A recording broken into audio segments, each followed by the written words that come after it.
it. So I just shared this to the replacements band page. Nice. Yeah, that'll get some Maybe publicity. Tommy, maybe Tommy will watch it.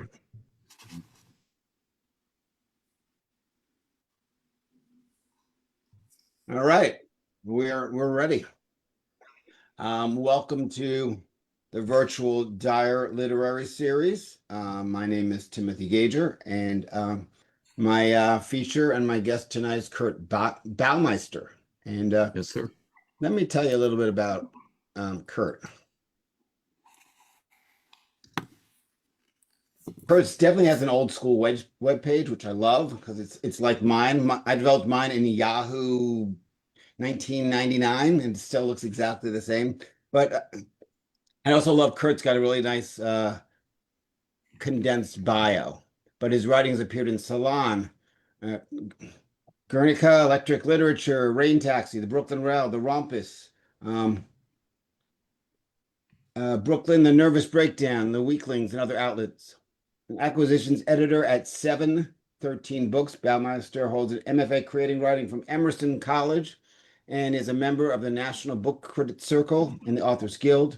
Twilight of the Gods is his second novel, and his first novel was Pax Americana, which won a whole bunch of awards, but we'll talk about that later.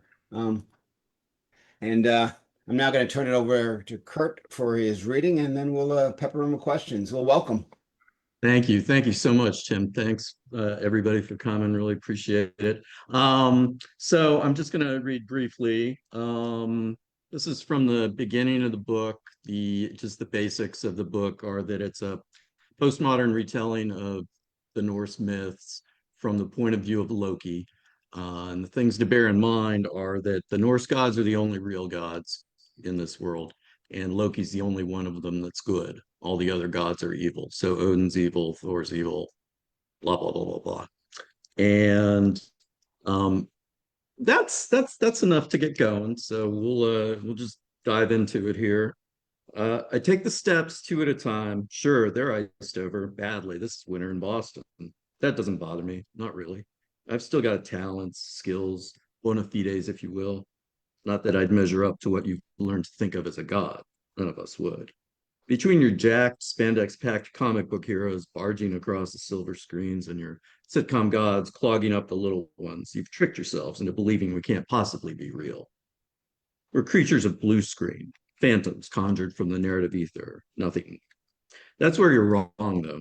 We're not ghosts, not us. At this point, we're very much flesh and blood. More like you than we've ever been. More like you than you could possibly imagine. Take me. I've got no horned helm or black flowing mane, no ever-present smirk or scheme-furrowed brow. I have dark black skin, a shaved head, and a friendly, trustworthy face. Truth is, I look a lot like a cross between a young Denzel and a young Taye Diggs, and man, does it piss Odin off. No, not looking like a movie star. It's the black skin that gets him. Not that I can really take credit for it. Fate gave us new static forms after Odin and the rest of them fell. Who knows why? I mean, that's the thing with fate, isn't it? We never really know what she's up to until the Norns tell us. But the Norns are gone, have been for centuries. Don't misunderstand me. It's not that I want or need you to care about me or how I look. Loki's here if you want him, and if you don't, you don't. Odin, on the other hand, well, he's roiling, has been ever since. Honestly, I can't remember a time when one eye hasn't been seething with miscast rage at all the slights you guys have laid at his sanctimonious boots. No, the Allfather is not your pal, no matter the snowscape wishes and fairy tale dreams you feed yourselves time and again. Hanging from a magic tree to bring wisdom to humanity? Enthroned in far Valhalla, granting boons to the most valorous of warriors? Magic spears and talking heads? Sorcerous ravens and preternatural wolves?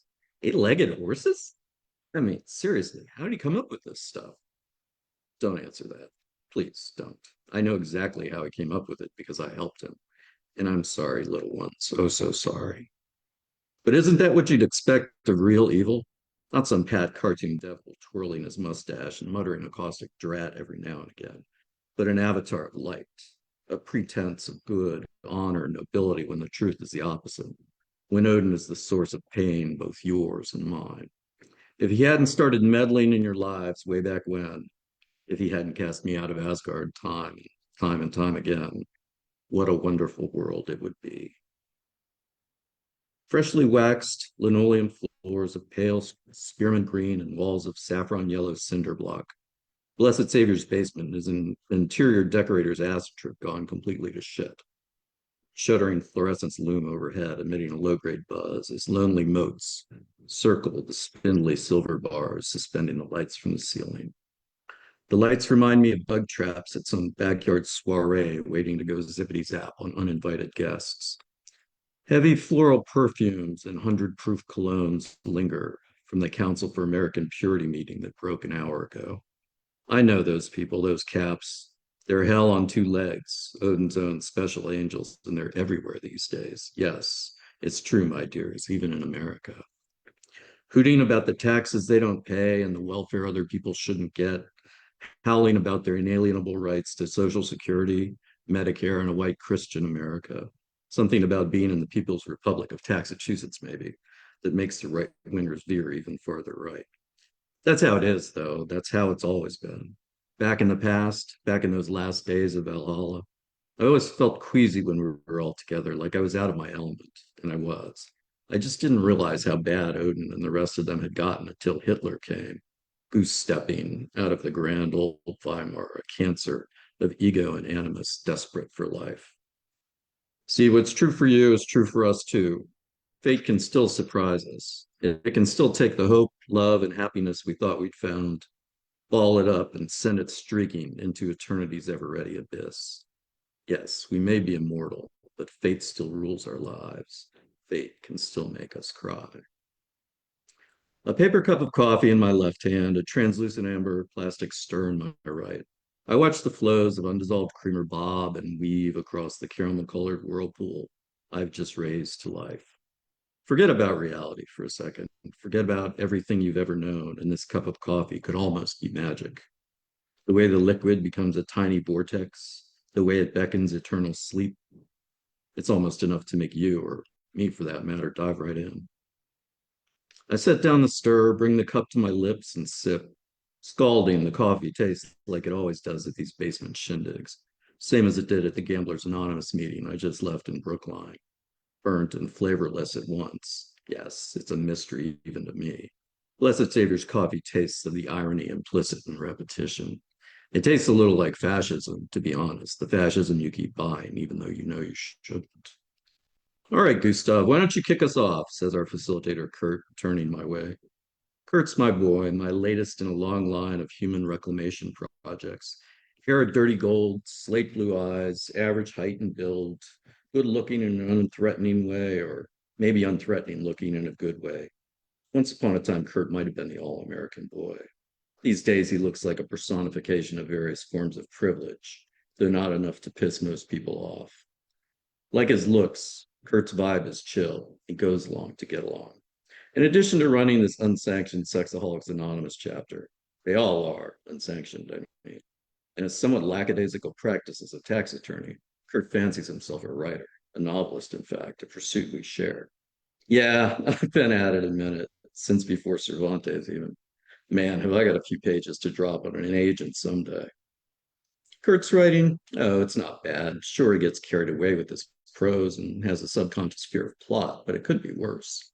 Trust me, I've seen worse. Centuries of it, not least from Don Miguel himself. He should have seen the fireplace fodder he pinned on the way to Quixote. Kurt's working on one of those serial killer thrillers these days, something he calls The Mists of Seeking. Minimalist prose, queer female profiler as a protagonist, supernatural elements. His agent, Susie Sadie, swears Mists is going to be the commercial hit that has thus far eluded him. And maybe she's right. Though this isn't the first time Kurt's literary career has, at least according to him and Susie Sadie, been on the rise. One thing I'll say for the guy, he is prolific. There was this satirical spy novel about religion.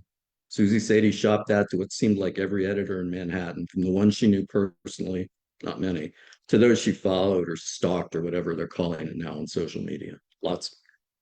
Nothing. Next came the cozy mystery set in outer space and populated entirely by auditors. That too, Susie Sadie assiduously proffered to contacts and non-tax near and far. Nada. Then there was the urban fantasy trilogy, in which all the magic had to do with the ability to make fast food, appear and disappear on command. No luck. The Western, the contemporary relationship novel, the YA, the MG, the Harry Potter knockoff, the Goosebumps knockoff, the Lee Child knockoff, the parody about knockoffs, farce about knocking off knockoffs, Potboiler, the Spine Tingler, the Tour de Forcer, the Catch All, the Be All, the End All, the Catch as Catch Can All. Like I said, prolific. Sure, this stuff gets published, most of it eventually, though I wouldn't call Kurt famous by any stretch. That's the thing non-writers don't get. You can be successful, okay, comparatively successful as a writer, while making almost no money, maintaining a second career to pay your bills, and having no one know who the fuck you are. Funny, I know, but all too true. No, Kurt has no idea who I am. That would spoil the fun, wouldn't it? But we've spoken about me on occasion. Dude practically gushes over the Loki construct, tells me without a shred of irony how much he loves the character as he refers to me. Imagine someone deploying earnestness when it comes to me. What a twist, right? Honestly, it's kind of embarrassing. I try to avoid the subject as much as possible, but he keeps bringing me up. Says there's this novel about Norse mythology he's been meaning to write for years, decades even. I know, with that output, you'd think there'd be nothing left in his poor little noodle. Apparently there is. Happy to, Kurt. My name is Gustav, and I'm a sex addict, I offer, with all the diffidence I can muster. See the downturned gaze, see the batting lashes. Hello, Gustav, the group responds in a sort of echoey semi-synchronicity. I cut my gaze, as though about to divulge something so dark you'd have to stuff secret squirrel in a wood chipper if he found out. I had a situation this week. Yes, ask various members, interest piqued. Others nod, smile, and or avert their gazes. All I've learned, standard responses from 12-steppers. I was at my dad's house and I started having urges, I say. What brought on these urges, as you call them, Kurt asks. It was the valves. What's that, a new dick pill? Asks the guy in a white Oxford. The sleeves of his once immaculately starched, now immaculately wrinkled shirt rolled up. Jack and tie dispensed with somewhere between the underlit anti-glamour of his corporate field pen and the bright Siberian chill of this basement. He looks vexed, distressed even.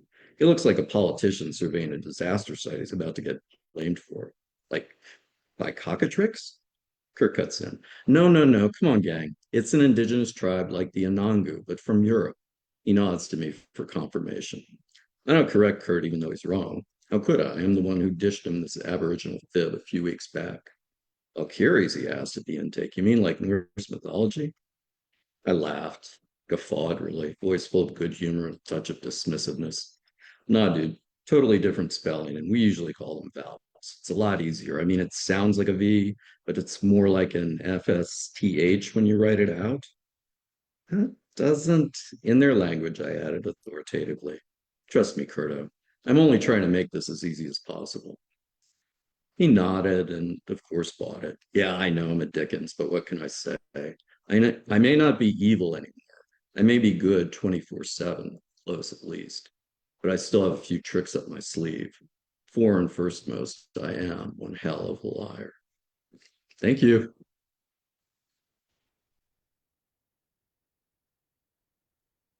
Well, hello. Thank you. That was really cool. Congratulations on the book. It just came out, correct? Thanks, Tim. Yeah, man. It published on March 11th, so it's been out a couple months and a little bit. I like how the narrator looks in at the character Kurt. Now, is that a very interesting breaking of the four? Is it in a book? Are you breaking the third wall? Since there's No, I'm breaking a wall. I'll break any wall I can, right? is Um, that in the original manuscript, or did you revise that in to have like that inside out look? um, well, it got it developed over time. It goes on, Kurt's a character. I think I scaled him back a little bit, actually, to be honest, in the last couple edits we did. This book was supposed to come out last fall, before the election. And it just wasn't ready. And so I had to put a stop on it. And I thought I was shooting myself in the foot, to be honest, because I thought Trump was going to lose. I've thought Trump was going to lose 3 times.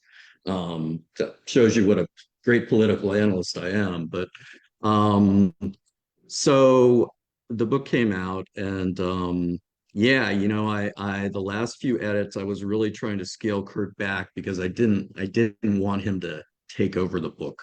I didn't want him to try to contest with Loki to be the main character. Um, When did you, so you, this was right around the time you're thinking about the 2024 election. When was the book actually, when did you start it, start the first draft? oh gosh, it's funny because a mutual friend of ours, DeWitt, would know this, but I started working on trying to integrate Norse mythology and contemporary fiction back when I was in grad school in the late 90s. And my thesis had some, minor elements of it that really didn't work. But anyway, so fast forward to about 2006. I wrote a short story called "The Norse Gods Go Skiing" that I never sent out anywhere. But it's basically a suburban tale. The Norse gods are in a station wagon and they're driving up to, I don't know, Killington or something, and Odin and Frigga are in the front seat, and Loki and Thor, like 10 or 12 years old, and they're punching each other in the back seat. And anyway, so that's kind of where I started to think about what ultimately became this book.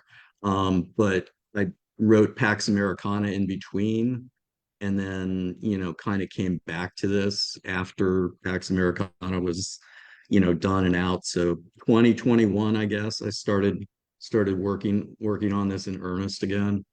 um Well, it's and interesting, in this day and age, this exact day and age, how your book was described as a wild satire, but now, seeing what's going on, could some of this be less of a satire? right, it's weird. I think that as I look back on the book now, I think it's not really about whether fascism's going to win in America or whether it ever does win, because it does win sometimes. I mean, we've seen it throughout the last century plus. Um, it's more about why it keeps winning. Like, what is so wrong with us that we veer towards that, time and again, even though we know we shouldn't. Um, and when I say we, I'm talking about, humanity as a whole, or nations, states as wholes. Um, we all know how horrible World War II was, and what the Nazis did and what that state comprised. And it's just it's still mind-boggling to think that yeah, I mean, Trump's not that as bad as that yet, but we're certainly flirting with um, some really, some really terrible precedents. All right, let's switch up. I first knew of you back when you were like a small press warrior, when there was a lot of small press warriors out there, including Ben Tanzer, our mutual friend. So, Yeah. my question is, and I want to know your take on the small press now, with so many authors being able to produce books. How does that affect the reputation of small presses? Well, I think it's interesting. I mean, I think there are a lot of different gradations of small presses. You have to take each one on its own merits. I think, I'm an acquisitions editor with 713 Books, which is a small press that started out in Brooklyn, and our publisher now lives out in LA, so that's technically where we're headquartered. Um, and that press has done about 30 books, and then the press that publishes me, Stalking Horse, has also done about 30 books. They've been in business about the same amount of time.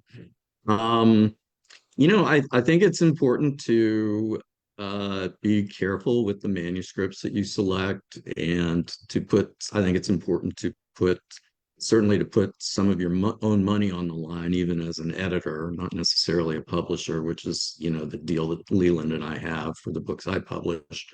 And, obviously my publisher is, he covers everything from a publishing standpoint. That's one thing you want to be careful of, I think, is you want to avoid any sort of appearance of vanity publishing because that's predatory and And um it's so out there. I told someone just yesterday, you're really thinking about paying for this? And the concept of not paying hadn't struck him.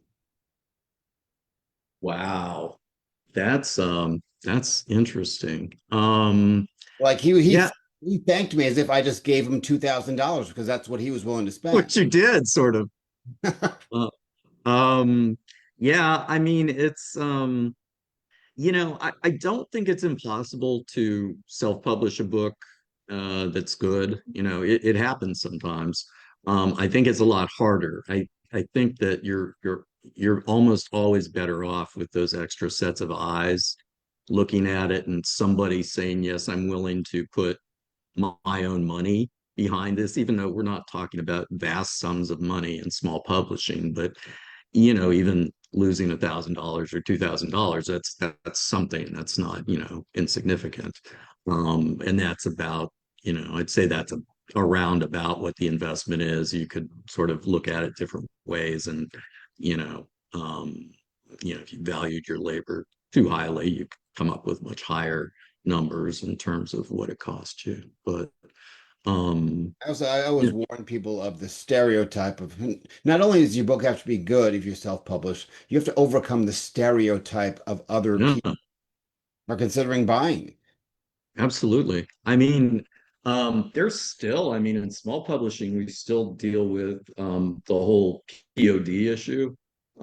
It's hard to get some bookstores to stock a book that's print on demand, even though at this point, there are a lot of big five, big four, whatever publishers that are doing their entire backlist print on demand and other parts of it too. I think at one point it was seen as kind of the province of vanity publishing. So there's still biases that you have to deal with even in small publishing. But yeah, I mean, absolutely. That's that'd be one reason why I wouldn't I'd be really loath to self-publish a book. You Um, do you feel not, I guess insulted is a strong word, but when people ask you directly, did you self-publish this? Yeah, if they did, yeah, I'd probably, I understand that they don't, people, civilians, non-writers, non-publishing people, they ask these terrible questions. They think a lot of them think that, the standard is Stephen King or in terms of success and oh, have you won a National Book Award or oh, have you had a number one bestseller yet? And it's like, and that's sort of along those lines. I do, yeah. I mean, it grinds in your gut when somebody says this is self-published because you're like, no, it wasn't. And they also don't realize that, you're selling books like 5 to 10 at a time at readings that there might be just 10 people at. It's not like, Wonder Boys that he's reading to an auditorium. Absolutely. I mean, that's such a good point because like when I lived up in Boston, what the biggest reading I ever went to was Updike on his last tour. He read at the Waterstones that was at Faneuil Hall. I don't know if it's still there because it's been a while since I lived in Boston, but and it was just him reading and there were like, 500 people there. And so that's like my standard when I go go out to do an event and you see, 8 people or 12 people, and you're like, I'm not John Updike. But yeah, it's When kind of wild. you mentioned DeWitt and Emerson, was he your mentor there, or did you? He was, yeah, definitely. He was the chair of my thesis committee, and I TA'd for him, and that was TA in Shakespeare. My undergrad was in accounting, so I had a minor in English, but I didn't really have all the grounding from an English degree. So I really appreciated TA in Shakespeare because it gave me a chance to read all the plays again or multiple times. And look at the papers and stuff. So it was awesome. I loved it. I'm gonna jump to Pax Americana. It's a book that won a lot of awards. It's an excellent book, by the way. Oh, Um, thanks, man. I heard, or I read I read an interviewer of you that I'm going to ask the question that he kind of asked. You said that you answered to this interviewer that you shopped Pax Americana for agents and you had to reshape it many, many times to come at agents Yeah, at a different angle. Now, yeah. what you shaped and revised, did you end up missing any of that? What you eliminated, do you end up missing any of that in the final version? I don't think so. By the time I finished, so the initial version was probably 135,000 words that I tried to get an agent for. And it had 111 different chapters and seven different POV, first person POV. Anyway, For so civilians, it that's was over just five. For civilians, that's over 500 printed pages. yeah, yeah. Um and it was just too it was probably too, I mean, it was too aggressive, I guess, too literary. So what I did is when I couldn't get an agent, I went back and I said, okay, well, how can I try to make this more commercial? And so I I used third person, and I centered the action a lot more, and I centered the dialogue a lot more, and I compressed the number of chapters, and I got it down to about 80,000 words. And I went back out again and tried to get an agent and couldn't. But the outtakes sort of existed as um, material for potential, the rest of a trilogy.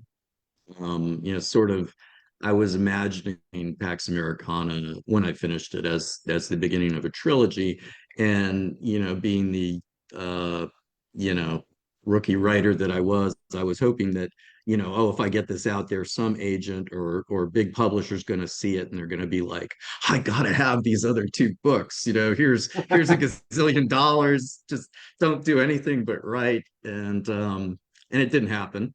Um, and I'm not saying I never will write those other two. There's definitely some material there. I've definitely got the arc, but um I wasn't feeling it, and I moved on to the Loki book. Yeah, that's sort of like the Back to the Future syndrome. They made that movie and they cut and did all these cuts and they had enough cuts for the second movie. By the way, 55,000 words that you cut, Yeah, that's 55,000 words. I know. So Right. an amazing revision. I mean, Nice. how long did it take to go from the 135,000 word version to changing it to the third person and cutting almost 40% of it?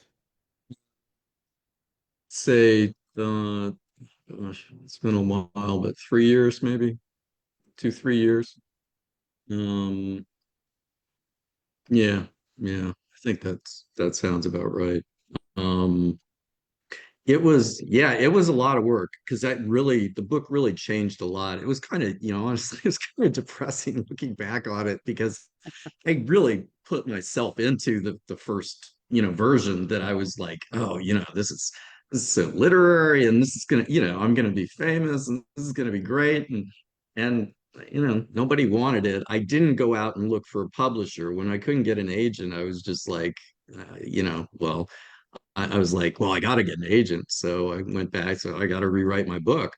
Um, and joke's on me because I rewrote my book and then I didn't get an agent. So, but I did get it published. So, Now, and Tim liked it. So so bonus. so based on your experience dealing with agents and also your recent experience as a acquisitions editor, what a really good writer comes out of Emerson and he has this idea for a manuscript. How do you advise him to go or her? Didn't mean to. I always would advise somebody if I want their manuscript, and I learned this from my publisher and from the publisher at 713, that if the manuscript's good enough for me, I want you to go out and try to get an agent because it should be good enough for Big Five if it's good enough for me. Um, And so that's, that's how it is. And I'll give you, to the extent that I know agents, and somebody's appropriate, I'll definitely, send you in that direction. Because, I think of the literary scene as something that we do sort of as a public service, and it's not just, sort of brass tacks corporate, oh, I want this book. I gotta be the one that publishes this book. If there's somebody out there that can get a book I like more exposure and get more money for the author, then that's fine. As long as I mean, if I've spent a couple of years editing it, that might be a different story. But that's not what we're talking about. We're talking about, yeah, it's good enough for me, but why don't you go out and see if you can get somebody better? Yeah. Um, I always find the difference between like a small press, they'll publish books that are good enough, and an agent will look at it and as, is it good enough to make money? yep, yep. Yeah, I mean, I think that's a lot of what it is. I just think that, you know, was had a couple of events on this tour where we wound up talking about pension and whether pension would even get published today. And the answer is yeah. I mean, pension gets published. Obviously, he's got a book coming out in October, but that's because he's Thomas Pynchon. The material would be published by an indie, if he were just starting out, because it's just not commercial enough. Um, and I think, yeah, I mean, I agree with that totally. I don't think I think a lot of the time actually that small press books I think they're better than big press books because there's so much. I mean, there's stuff that's called literary by big presses that's really more like upmarket. Um, and because they have to make money, they have to try to sell thousands and thousands of units. Formula. And Light, yeah. someone reads. Fall is the holiday, heavier books. It's a formula. I'm going to finish up here a question I've been asking my last few guests. Um, with the stifling of literature, and now I believe the what went on with Harvard University today, the stifling of freedom of speech. As a writer, are you worried about making statements that might disagree with the government and possibly getting punished for them? Yeah, I mean, I think about it, and I have thought about it, from before this book was published. I've got my passport ready to go. I I don't think we're there yet, but um, but yeah, that's a really effed up situation. What they're trying to do to Harvard, and the way they're trying to totally, force them to look at things the way they want instead of from a point of view of academic freedom. Um, so yeah, I mean, you got to like, I- you know, yeah, I mean, um, I grew up here. I'm sort of, I guess I have a sort of idealized um, view of America in a way. So I still deep down don't think that we're gonna get to that, point at which, I mean, the point at which you could be, thrown in prison for writing a novel that Trump didn't like. But um, I don't know. Um, yeah. I guess there's one more question. Paul Syme threw it in under the wire. Is the spoken word angle important to this discussion? Perhaps a return to that ancient tradition, coming back, reading aloud as you did tonight, being the key next development, reverting to the BC era. Is that Well, the that's trend? interesting. Yeah. Huh? Could that be the trend? Well, sure, and that'd be a good way to keep the audience limited, and not have it getting out there for Trump and all his minions to see.